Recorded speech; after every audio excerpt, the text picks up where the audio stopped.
Hello guys, नमस्कार आप लोगों को। हम लोग एक बार फिर उपस्थित हुए हैं अगले टॉपिक के साथ। हम लोग अभी तक देखे थे कोलोइडल सॉल्यूशन का प्रॉपर्टीज। तो 10 प्रॉपर्टीज अभी तक देख चुके हैं, जिसमें 10वां प्रॉपर्टीज हम लोग देख रहे थे चार्ज के बारे में, कि कोलोइडल सॉल्यूशन जो है आवेशित भी होता है, अर्थात उसमें पॉजिटिव चार्ज या नेगेटिव चार्ज होता है। किस पर कौन कौन सा चार्ज होता है, इसका एग्जाम्पल भी दिए थे। अब जो हम लोग देखने जा रहे हैं, जो पिछले क्लास में बोले थे कि आवेश उत्पन्न होता क्यों है या कैसे होता है, उसकी उत्पत्ति का सिद्धांत देखते हैं। तो उसके बाद पता चलेगा कि कैसे वहां पर आवेश उत्पन्न हो रहा है। तो इसकी जानकारी के लिए हम लोग आगे देखते हैं अगला टॉपिक, थ्योरी ऑफ origin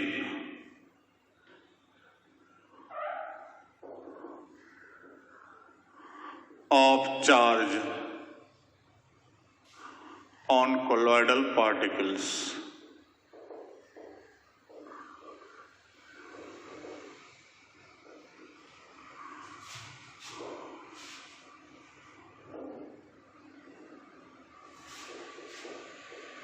कोलाइडी विलयन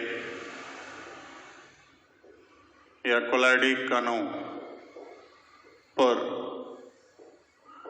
आवेश की उत्पत्ति के सिद्धांत।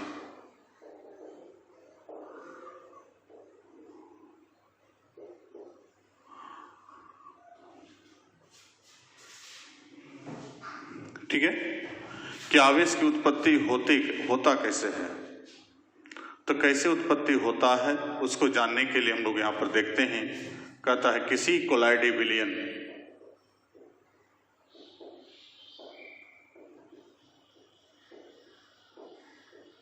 में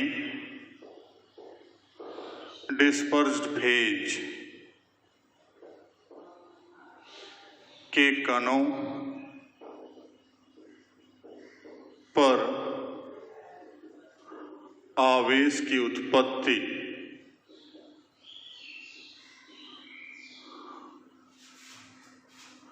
निम्नांकित अलग अलग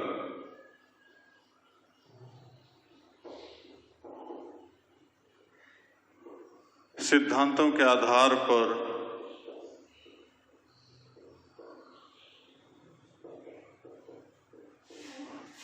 संभव है।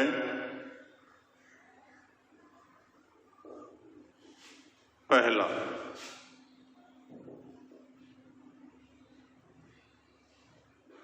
By nature of dispersion medium. तो डिस्पर्सन मीडियम का जो नेचर है उसके आधार पर। तो चूंकि डिस्पर्सन मीडियम यहाँ पर जाके हम लोग ले रहे हैं, चाहे वो एसिडिक भी हो सकता है या बेसिक भी हो सकता है, अर्थात वो पीएच वैल्यू उसका या तो 7 से कम होगा और या 7 से अधिक होगा। क्योंकि हम लोग जानते हैं कि एसिड का पीएच वैल्यू 7 से कम होता है और बेस का जो पीएच वैल्यू 7 से अधिक होता है। तो वैसे स्थिति में उसी आधार पर यहाँ पर जाकर के जो है कि सॉल्यूशन पर कौन सा चार्ज उत्पन्न होगा वो डिपेंड कर रहा है पीएच वैल्यू के आधार पर। तो यहाँ पर हम लोग देख सकते हैं कभी कभी कोलाइडी विलयन में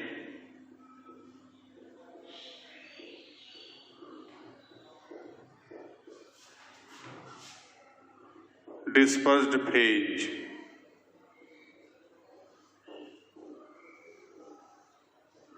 के कणों पर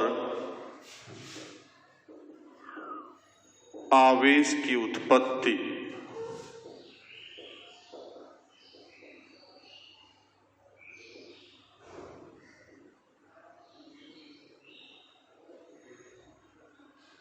उस विलियन के निर्माण के दौरान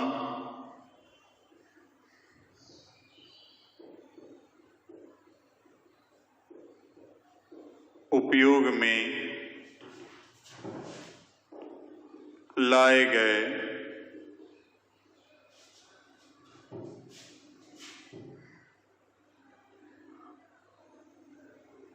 घोलक के पीएच मान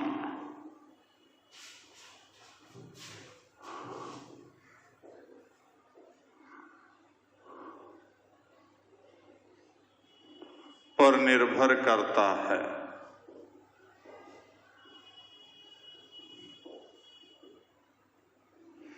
एग्जाम्पल के लिए, चूंकि amino acid RCH COOH NH2 एक उदासीन कण है, परंतु इसे अलग अलग डिस्पर्सन मीडियम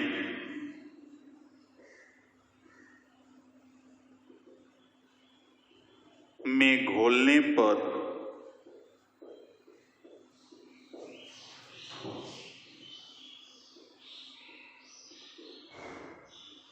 अलग अलग आवेश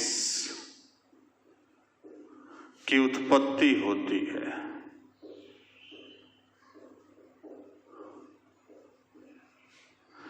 इसे किसी अम्लीय माध्यम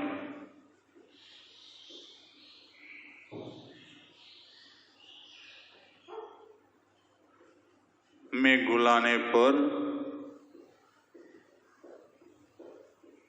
धनावेशित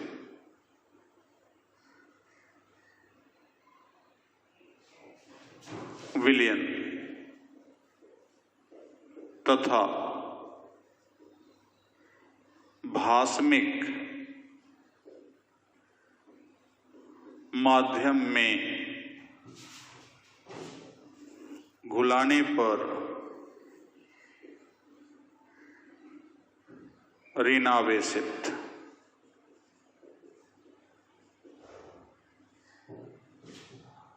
विलयन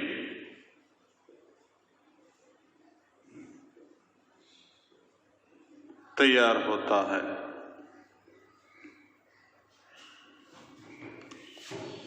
ठीक है, तो मतलब यहां पर हम लोग क्या देखते हैं कि जो जैसा घोलक हम लेंगे, डिस्पर्सन मीडियम जैसा लेंगे, यदि अम्लीय लिए तो पॉजिटिव चार्ज कोलोइडल सॉल्यूशन बनेगा, और यदि भास्मिक लिए कोई भी बेस लेते हैं तो बेस लेने के बाद वहां पर क्या होगा, निगेटिव चार्ज कोलोइडल सॉल्यूशन प्राप्त होगा। अब कैसे होगा तो इसको जस्ट देखते हैं एग्जांपल के साथ, मतलब रिएक्शन के साथ, तो समझ में आएगा। यहां पर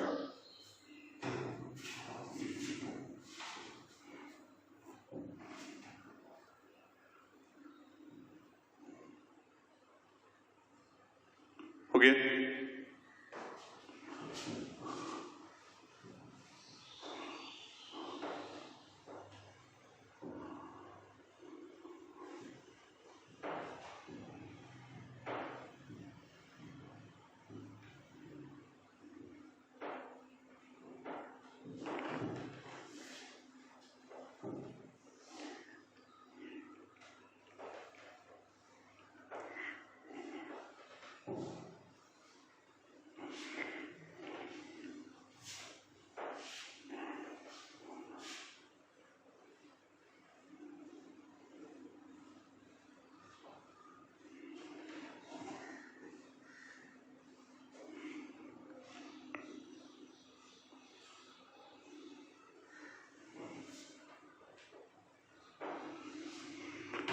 देखते हैं इसको एग्जाम्पल में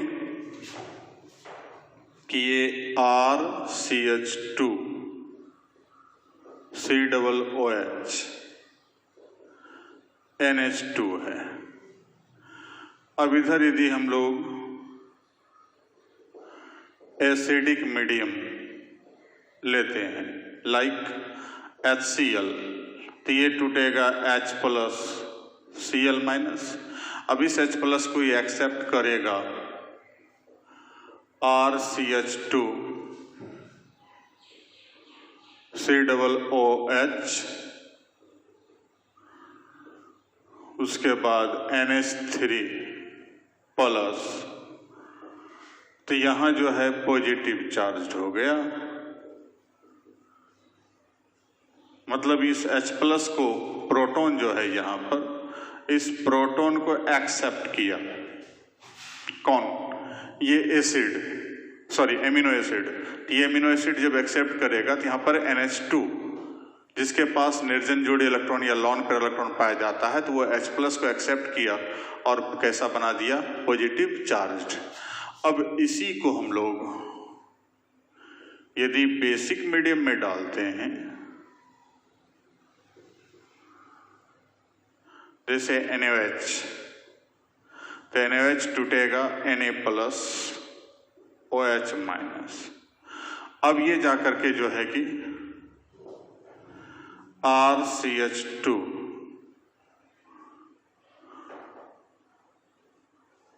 COO minus NH2 plus Na plus H2O, यहां से H प्लस, ये बोला H प्लस इस OH माइनस के साथ H2O बना देगा, तो यहां तात्कालिक हो गया निगेटिव चार्ज्ड। तो हम लोग क्या देखते हैं कि यहां पर देख लिए कि सेम कंपाउंड है, लेकिन डिस्पर्सन मीडियम का नेचर चेंज करने के पश्चात सॉल्यूशन का नेचर भी चेंज हो गया। जब हम लोग एसिडिक मीडियम लिए तो सॉल्यूशन पॉजिटिव चार्ज हो गया, और जब बेसिक मीडियम का इस्तेमाल किए तो यहाँ पर चार्ज हमको कैसा उत्पन्न हो गया, नेगेटिव चार्ज। तो इस प्रकार से हम जाके दोनों ही कंडीशन में देखे कि पॉजिटिव और नेगेटिव चार्ज की उत्पत्ति होता कैसे है। तो पहला केस हम लोग यहाँ पर देखे कि सॉल्वेंट को यदि हम चेंज करते हैं, अलग अलग नेचर का सॉल्वेंट लेते हैं, तो वैसे कंडीशन में चार्ज की उत्पत्ति हो सकती है। अब दूसरा, बाय इलेक्ट्रिकल डिस्पर्सन।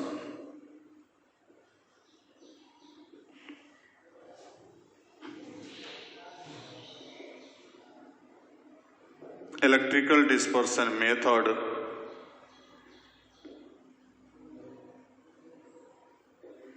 या ब्रेडिंग्स आर्क मेथड के द्वारा भी आवेशित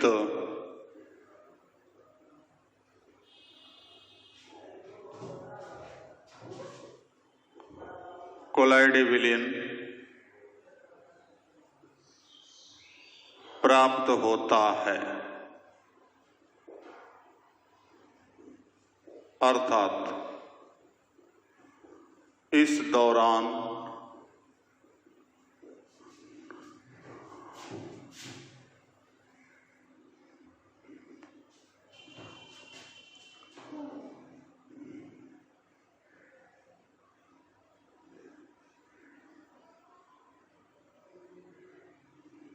डिस्पर्स्ड फेज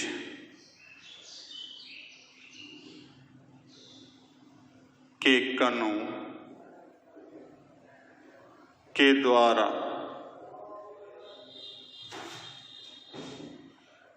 आयनों को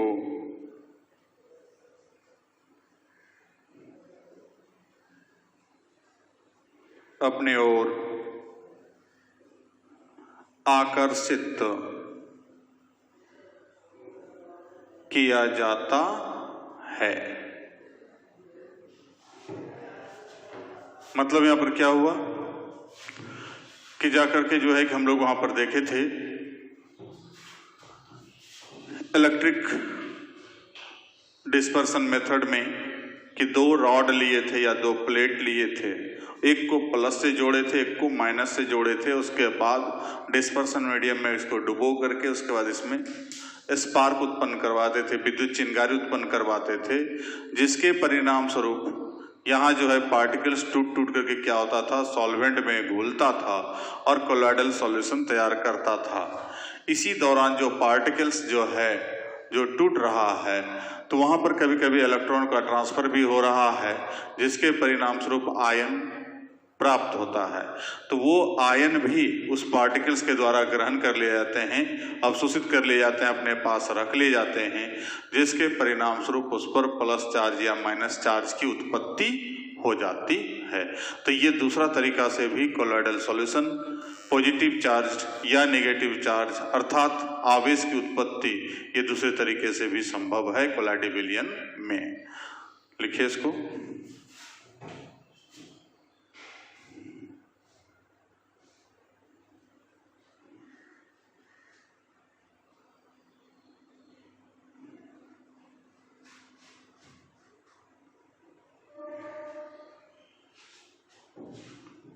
हो गया। तीसरा नंबर,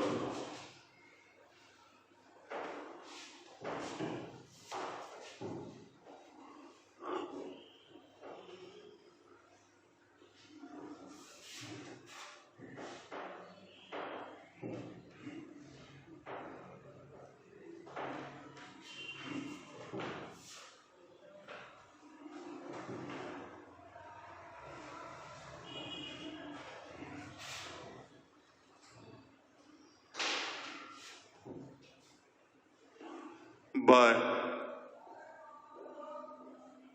ऑटो और सेल्फ डिसोसिएशन ऑफ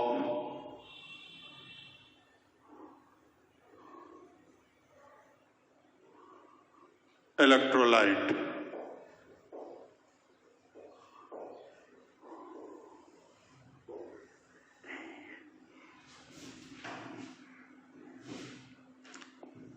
कभी कभी कोलॉइडल विलयन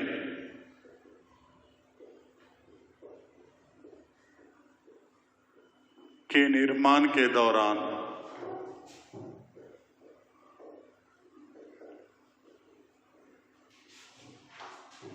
उपयोग में लाए जाने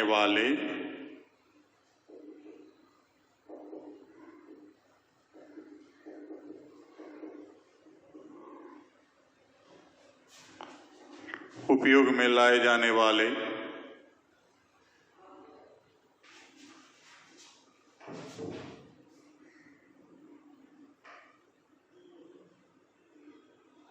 वैद्युत अपघट्य स्वयं विघटित हो जाता है,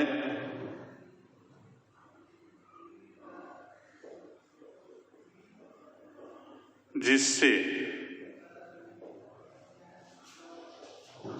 आवेशित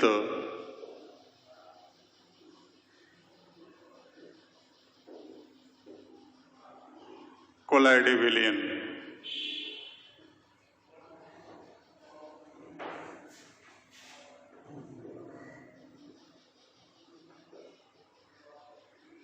प्राप्त होता है।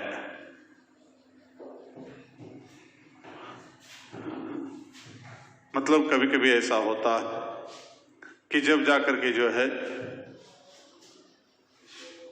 खुद जो इलेक्ट्रोलाइट है, जो वैद्युत अपघट्य है, वो विघटित होकर के चार्ज की उत्पत्ति करता है। आपको ख्याल होगा पीछे हम लोग पढ़ चुके हैं सहचर कोलॉइडल विलयन, और सहचर कोलॉइडल विलयन में हम लोगों ने देखा था कि साबुन या डिटर्जेंट को जब हम लोग जल में घुलाते हैं तो मिसेल का निर्माण होता है, वो खुद विघटित होता है।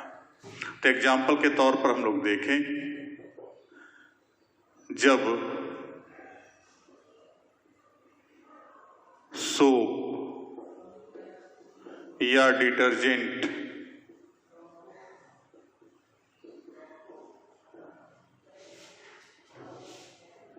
को जल में घोला जाता है तब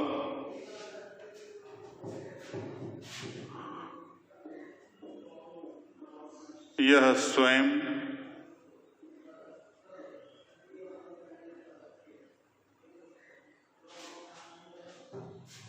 विघटित होकर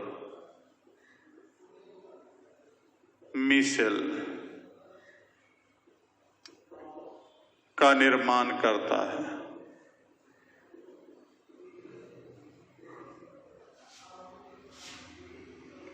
ख्याल कीजिए RCOONA ये टूटता था -+Na+। अब यहां पर क्या देखते थे हम लोग कि यहां पर जो है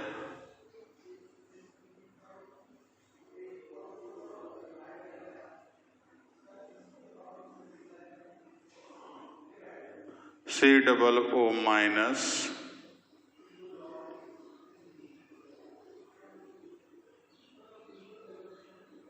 तो यहां COO- है।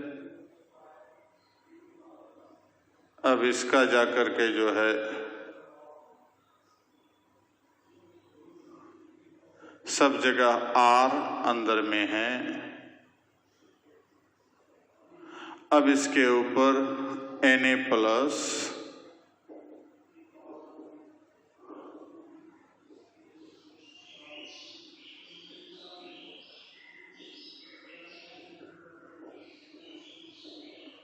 ये जो बनता था मिसेल, तो स्वयं ये विघटित होकर के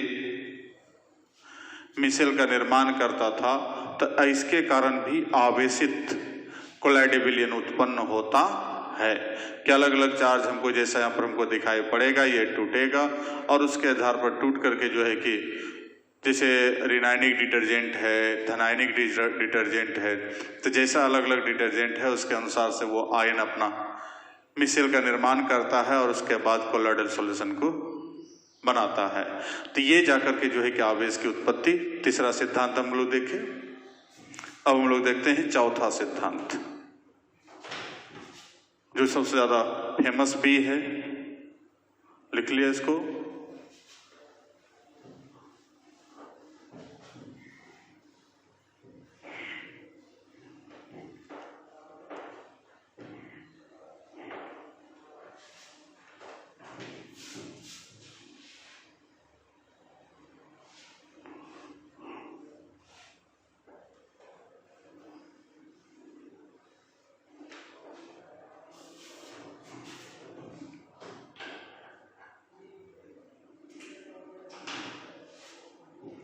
चौथा नंबर जो है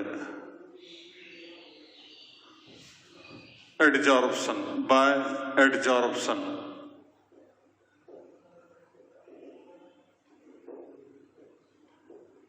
अधिकांशतः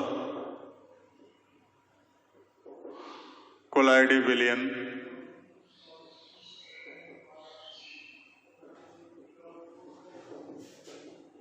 के निर्माण के दौरान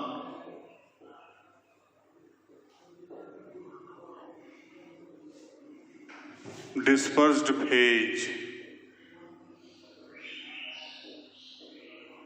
के पार्टिकल्स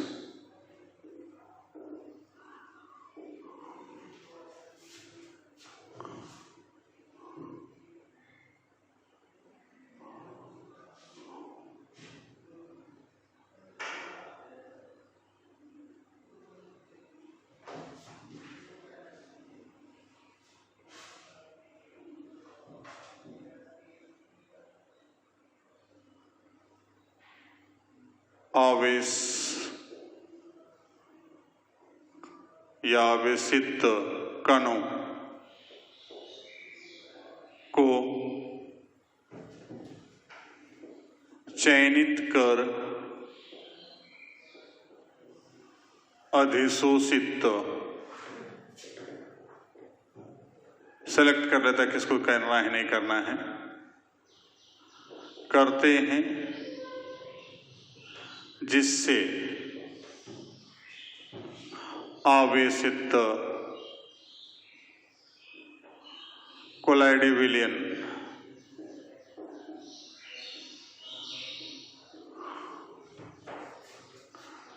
प्राप्त होता है।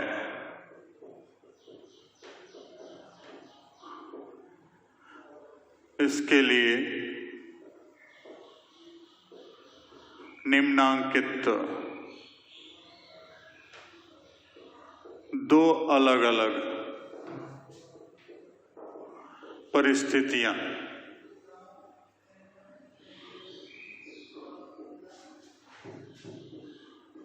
उत्पन्न होते हैं।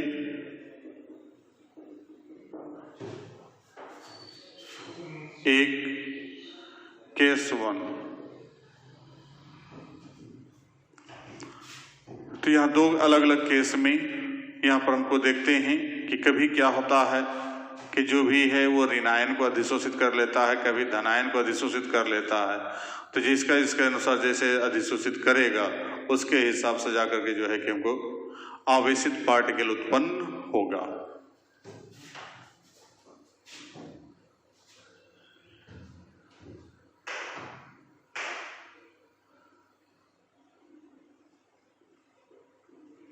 जब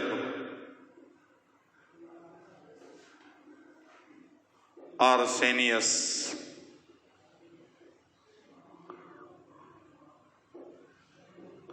सल्फाइड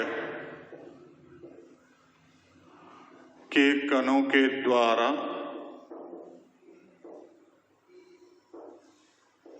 H2S के S-2 मतलब सल्फाइड आयन को अधिशोषित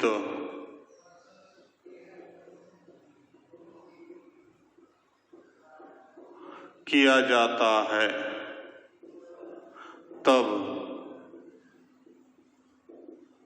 ऋणावेशित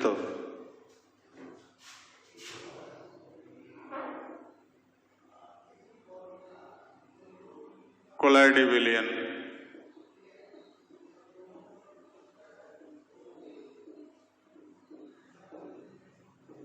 प्राप्त होता है। ठीक है, तो जैसे यहां पर हमको H2S ये टूटेगा 2H प्लस S-2, अब ये S2S3 S-2 को अधिशोषित करता है,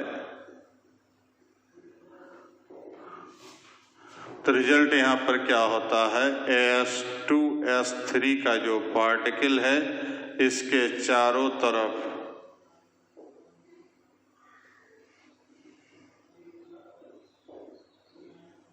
आयन उत्पन्न होता है। तो ये हो गया नेगेटिव चार्ज्ड कोलॉइड्स।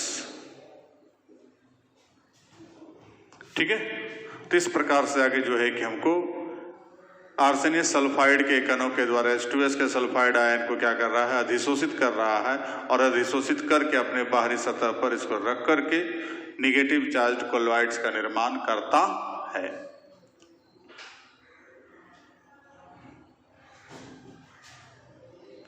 लिख लिया। केस 2,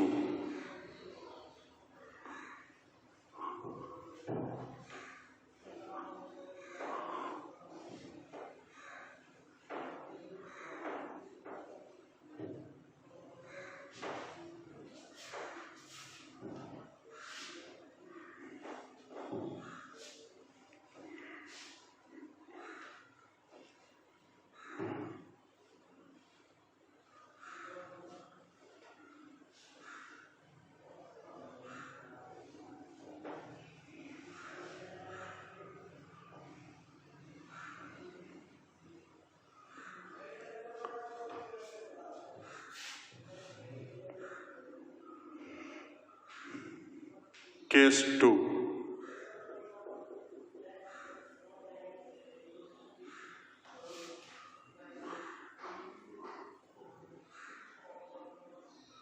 जब FeCl3 का जल अपघटन कराकर या कराया जाता है तब धनावेशित कोलाइडी विलयन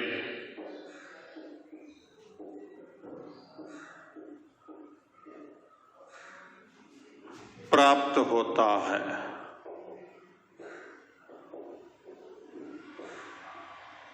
तो FeCl3 प्लस XH2O ढेर सारा मॉलिक्यूल लिए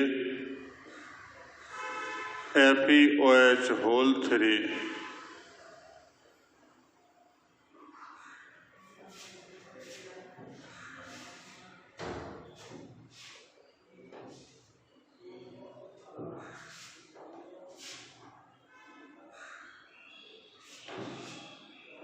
प्लस HCl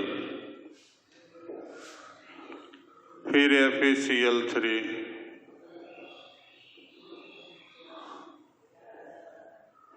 अब यहाँ पर Fe2O3 प्लस Fe+2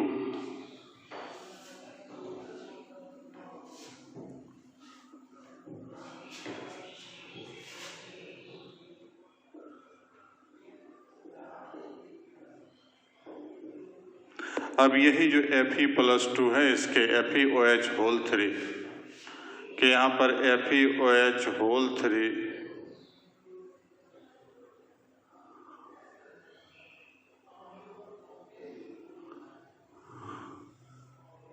इसके चारों तरफ अधिशोषित कर लिए जाते हैं,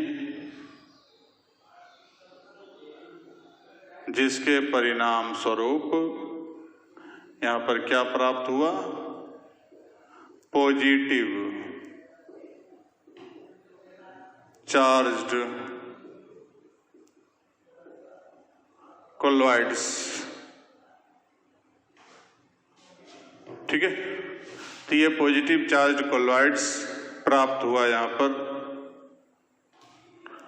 तो इस प्रकार से हम लोग देखते हैं कि यहाँ पर जाके दोनों केस में एक में नेगेटिव चार्ज प्राप्त हो रहा है, दूसरे में पॉजिटिव चार्ज प्राप्त हो रहा है। अब इसी को और भी इसी का एग्जांपल और देखते हैं हम लोग। मिटा दूं?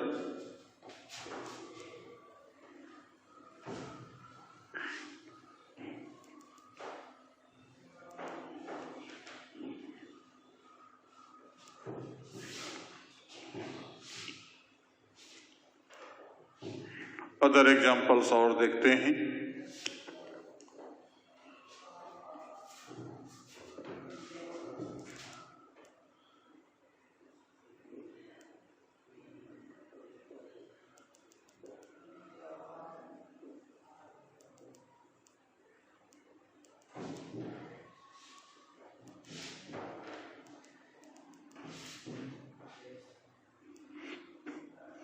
जब Ki के अधिकता के साथ AgNO3 को मिलाया जाता है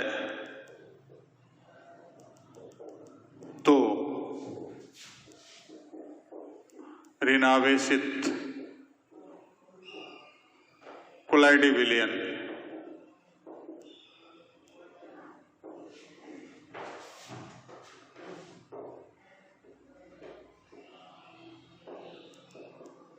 प्राप्त होता है। तो Ki प्लस AgNO3, तो Agi प्लस, अब ये AgNO3 इसका आयोडाइड के साथ, सॉरी Agi इसके आयोडाइड के साथ AgI I- मतलब यहाँ पर AgI है,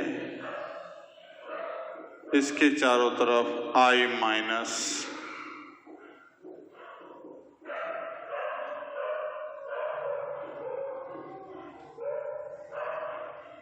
तो ये हो गया नेगेटिव चार्ज्ड कोलॉइड्स। परंतु AgNO3 के अधिकता में या अधिकता के साथ Ki को मिलाया जाता है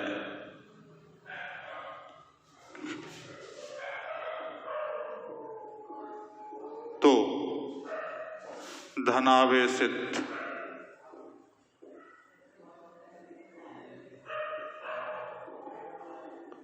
कोलाइडी विलयन प्राप्त होता है।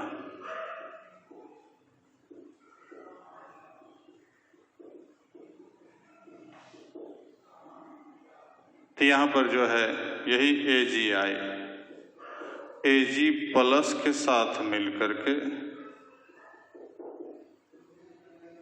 अधिशोषित कर रहा है।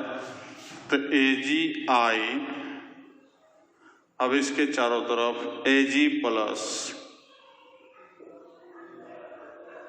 तो यहां जो Ag प्लस युक्त होगा इसको कहेंगे पॉजिटिव चार्ज्ड कोलॉइड्स। समझे? तो इस प्रकार से हम लोग यहां पर देख रहे हैं कि सिचुएशन यहां चेंज की है। इसमें KI का अधिकता लिए और इसमें AgNO3 का अधिकता लिए, दोनों को मिला रहे हैं तो कभी पॉजिटिव चार्ज बन रहा है तो कभी नेगेटिव चार्ज बन रहा है, लेकिन आवेश की उत्पत्ति हो रही है। तो ये चार अलग अलग तरीके से आवेश की उत्पत्ति की संभावना बनी रहती है, जिसके परिणाम स्वरूप कोलाइडी विलयन जो है धनावेशित या ऋणावेशित दिखलाई पड़ता है। समझ में आ गया होगा कि आवेश की उत्पत्ति होता कैसे है। अब इसी से रिलेटेड एक छोटा सा टॉपिक देखते हैं हम लोग, जो शॉर्ट आंसर में कभी कभी पूछता है आपको, CBSE बोर्ड में भी, बिहार बोर्ड में भी, सब में पूछता है।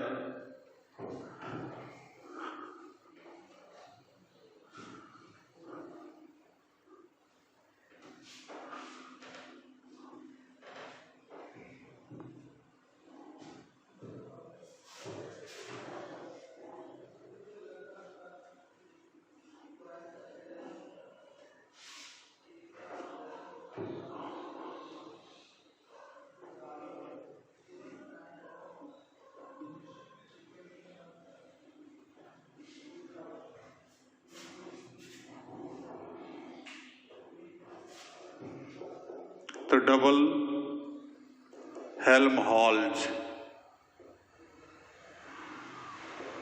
लेयर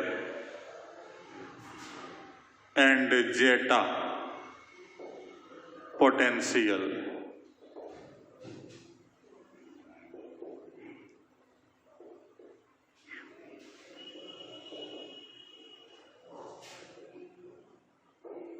द्वि हेल्महोल्ट्ज सतह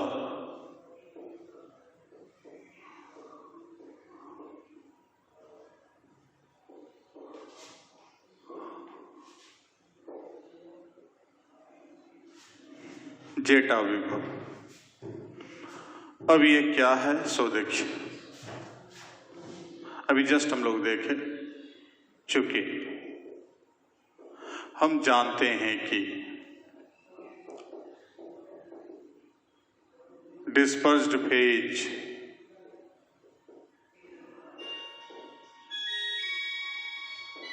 के कण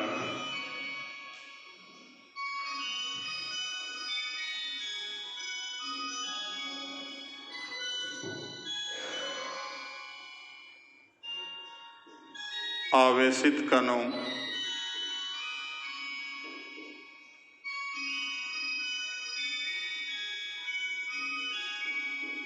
को अधिशोषित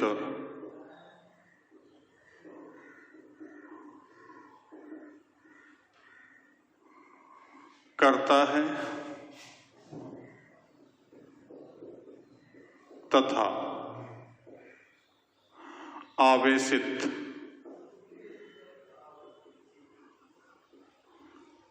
कोलाइडे विलयन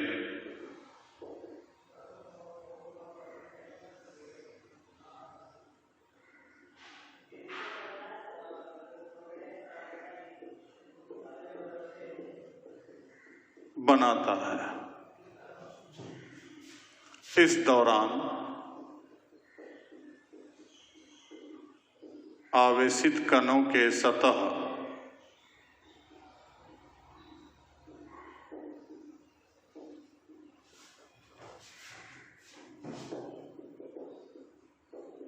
को फिक्स्ड लेयर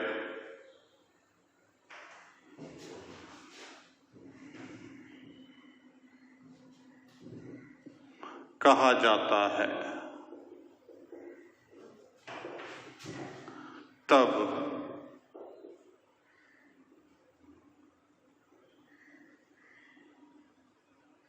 इस प्रकार आवेशित कणों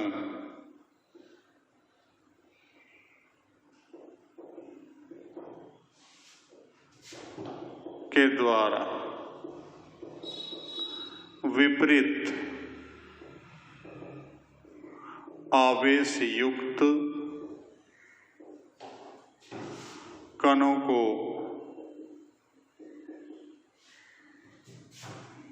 आकर्षित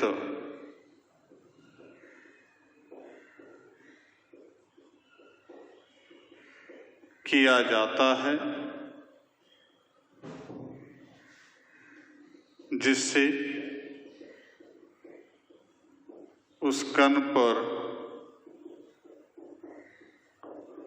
दूसरा सतह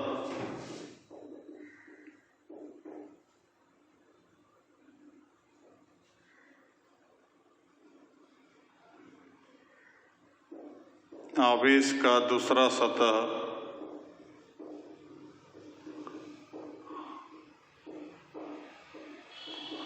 जमा होता है,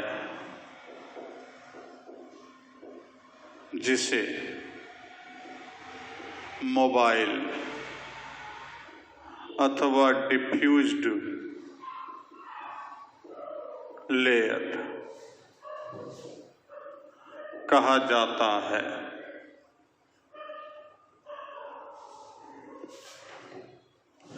अब इन दोनों सतहों के परस्पर संपर्क सतह को डबल हेल्महोल्ट्ज लेयर कहा जाता है। तो यहाँ हम लोग तीन चीज देखे, फिक्स्ड लेयर देखे, डिफ्यूज्ड लेयर देखे और तीसरा देखे डबल हेल्महोल्ट्ज लेयर। अब फिर कहता है अंत में दोनों सतहों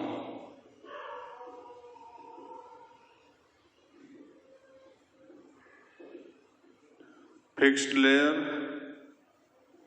तथा डिफ्यूज लेयर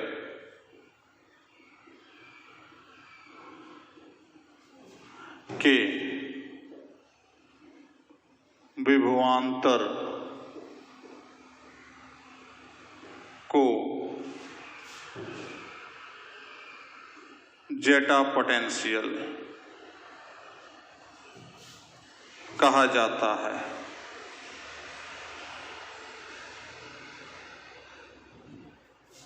दोनों के जो है सतह है, उस दोनों सतहों के विभवांतर को हम लोग क्या कहते हैं, जेटा पोटेंशियल कहते हैं। तो इस प्रकार से इसका फिगर बना के दिखा देते हैं तो समझ में आ जाएगा। पहले इसको लिख लीजिए।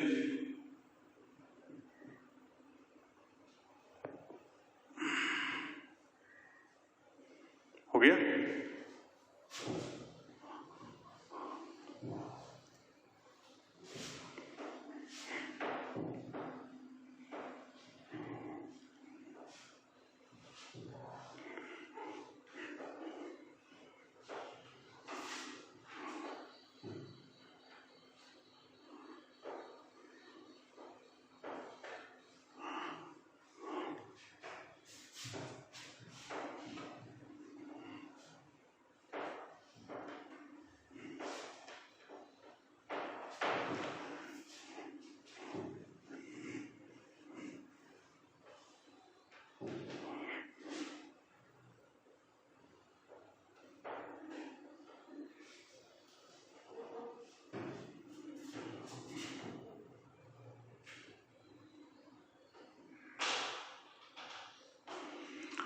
कि जैसे यहाँ पर आके हम लोग देखते हैं कि AGI प्लस AG प्लस है, तो क्या देखे थे? AGI इसका लेयर एक बनता है, तो यहाँ पर AGI है। अब इसके ऊपर AG प्लस,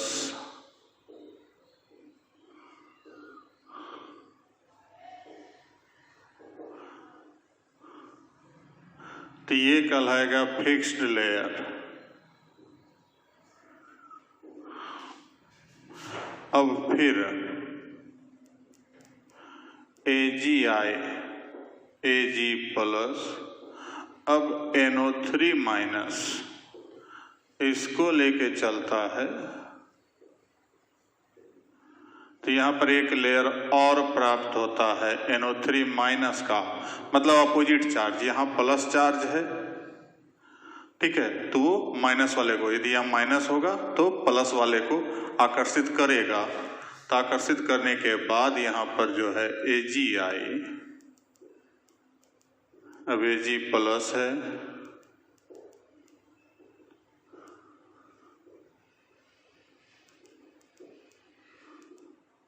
तो ये एक लेयर बना जिसको फिक्स्ड लेयर बोले। अब NO3 माइनस,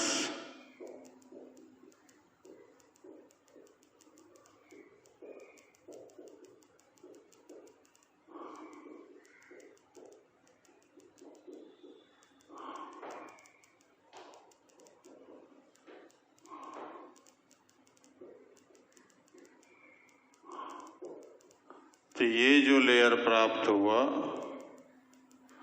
तो ये हो गया फिक्स्ड लेयर अंदर वाला, और ये बाहर वाला लेयर हो गया डिफ्यूज्ड लेयर या मोबाइल लेयर,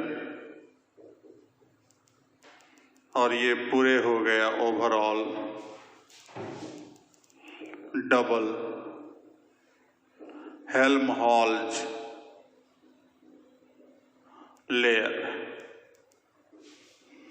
तो इस प्रकार से डबल हेल्महोल्ट्ज लेयर किसको कहते हैं वो हम लोग देख लिए, और जेटा पोटेंशियल दोनों का, इसका जो पोटेंशियल अपना होगा, इसका जो पोटेंशियल होगा, दोनों का जो अंतर आएगा उस पोटेंशियल डिफरेंस को हम लोग क्या कहेंगे? जेटा पोटेंशियल। तो ये था जेटा पोटेंशियल, ये चार्ज से रिलेटेड टॉपिक। अब इसी से रिलेटेड दो कैरेक्टर है कोलॉइडल सॉल्यूशन का, एक है इलेक्ट्रोफोरेसिस और इलेक्ट्रोऑस्मोसिस, जो चार्ज पर ही डिपेंड करता है। तो उसको हम लोग अगले क्लास में देखते हैं। तब तक के लिए धन्यवाद।